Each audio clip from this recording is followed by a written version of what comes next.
Gajuwaka steel plant Visakhapatnam ఇక్కడ 10 లక్షల Ayurveda shop చూపించి జగన్ గుండెల్లో దమ్మెండో మేము చూసుకుంటాం. జగన్ కనబడకుండా పోవాలి. ఆయుర్వేద షాప్తో ప్రపంచం. మీ ఒక్క నిమిషం చెప్తున్నాను చూడండి. పవన్ కళ్యాణ్ గారు అంటే మాకు ఎందుకంటే ఇష్టం అంటే దాచుకునే అవసరం లేదు, దోచుకునే పని లేదు.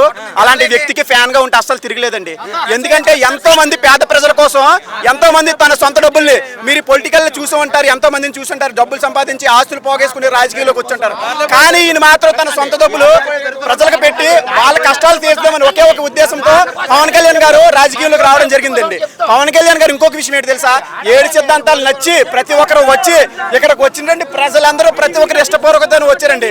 అందులో ముఖ్య ఉద్దేశం ఏంటి తెలుసా, పవన్ కళ్యాణ్ గారి ముఖ్య ఉద్దేశం కాపు సేన, కమ్మ సేన, రెడ్డి సేన, మాల సేన, మాదిగ సేన, ముస్లిం సేన, హిందూ సేన, క్రైస్తవ సేన, అన్ని సేన అంటే అన్ని కులాలు అన్ని మతాలు కలిపితేనే జనసేన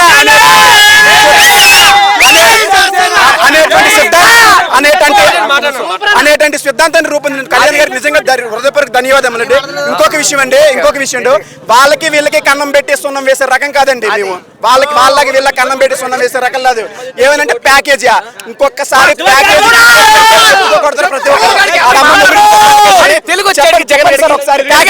ప్యాకేజ్ ప్రూఫ్ చూపించండి, మేము ఏం చేయడానికైనా సిద్ధం.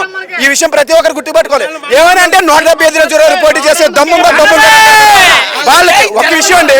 వాళ్ళకి నిజంగా దమ్ము అనేది ఉంటే 175 నియోజకవర్గాలు డబ్బు రోడ్లు వేసే దమ్ముందా, 175 నియోజకవర్గాల్లో నిధులు ఇచ్చే దమ్ముందా?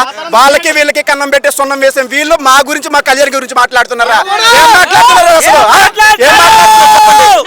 ఒక నిజాయితీ వ్యక్తి పనిచేస్తే ఎలా ఉంటుందో ఈ 5 సంవత్సరాలు మీరు చూస్తారు. మళ్ళీ అధికారంలోకి వచ్చేది మేమే, 30 సంవత్సరాలు మేమే అధికారంలో ఉంటామని జగన్ మాట్లాడుతున్నారు.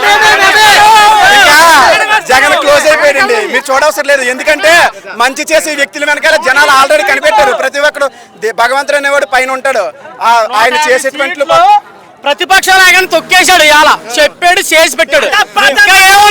మేము ఒకటే ఫిక్స్ అవుతానన్నా. ఫైనల్ గా ఒక మాట చెప్తున్నాను. నువ్వు ఒక్క మాట, మేమందరం నాలాంటి ఎంతో మంది, నేను పుట్టేటప్పుడు ఒక జన సైనికుడిగా పుట్టానన్నా. నేనైతే అంటే పుట్టేటప్పుడు ఒక రైతు కొడుకుగా పుట్టాను, సామాన్యుడు రైతు కష్ట జీతంతో మా రైతు అంటే ఒక రైతు కొడుకుగా పుట్టాను పుట్టేటప్పుడు. చచ్చేటప్పుడు మాత్రం ఒక జన సైనికుడిగా ఒక్కొక్క విషయం వాళ్ళలాగా వీళ్ళగా పార్టీ మరి ఎన్ని సంవత్సరాలన్నా, నా ఏజ్ అంతా నా 25 అన్నా. నా చిన్నప్పటి నుంచి నేను జనసేన జెండా పట్టాను, ఇప్పటికీ కూడా వదలలేదు. పట్టువీడి విక్రమార్కుడిలా మేము పట్టుకొని ఉన్నాం. 13 సంవత్సరాల నుంచి మేము ఈ పార్టీ జెండా మోస్తూనే ఉన్నాం. మీరు ఎక్కడ చూసుకోండి, 100 మీటింగుల్లో మేము వెళ్ళి హాజరయ్యి ప్రతి ఒక్కరికి కూడా మేము ఎన్నో సేవా కార్యక్రమాలు చేస్తూ, కళ్యాణ్ గారు లేకపోయినా పర్వాలేదు, ఆయన పిక్కుంటే చాలు ప్రతి ఒక్కరికి కూడా 10 రూపాయలు సేవ చేస్తూనే ఉన్నాం మా సొంత డబ్బులతో. అది కూడా ఇంకా మాకు సంపాదన లేకపోయినా సరే ఇంట్లో ఇచ్చినటువంటి తల్లిదండ్రుల డబ్బుల్లో మేము డిబ్బిలో పోగేసుకుని 10, 20 ఎక్కడ ఏ కష్టం వస్తే 10 రూపాయలు 20 రూపాయలు ప్రతి ఒక్కరికి కూడా వేలల్లో మేము ఖర్చు పెట్టి ఈ రోజున మేము మా జనసేన మీరు గుర్తుండొచ్చండి, మీకు గుర్తుండొచ్చు. ఎందుకంటే ప్రతి ఒక్కరు కూడా పొలిటీషియన్ లేట్ చేస్తారంటే డబ్బులు సంపాదించుకోవాలని చూస్తారు. ఇక్కడ ఎవరో తెలుసు, వెపన్స్ ఎవరో తెలుసు ఇక్కడ పొలిటికల్లోని, మా జనసేనలోని మాకు మేము వెపన్స్. పవన్ కళ్యాణ్ గారికి ఒక వెపన్స్ అనమాట.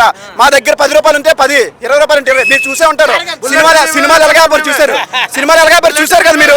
ఏమంటే 100 రూపాయలు టికెట్ 10 రూపాయలు తీసుకోరు. ఇంకా అదే విషయం చెప్తున్నాను. 10 రూపాయలు పెడితే 10 సార్లు చూస్తాం, 20 రూపాయలు పెడితే 20 సార్లు చూస్తాం, 30 పెడితే 30 సార్లు చూస్తాం, 100 రూపాయలు పెట్టినా 100 సార్లు చూసే రకం. మీరు చూసారు కదా ఆల్రెడీ ఏం జరిగిందో. అదనమాట పవన్ కళ్యాణ్ రేజు. ఇంత కూడా తగ్గేదే లేదు. ఇప్పుడు వచ్చి అస్సలు సమస్య లేదు.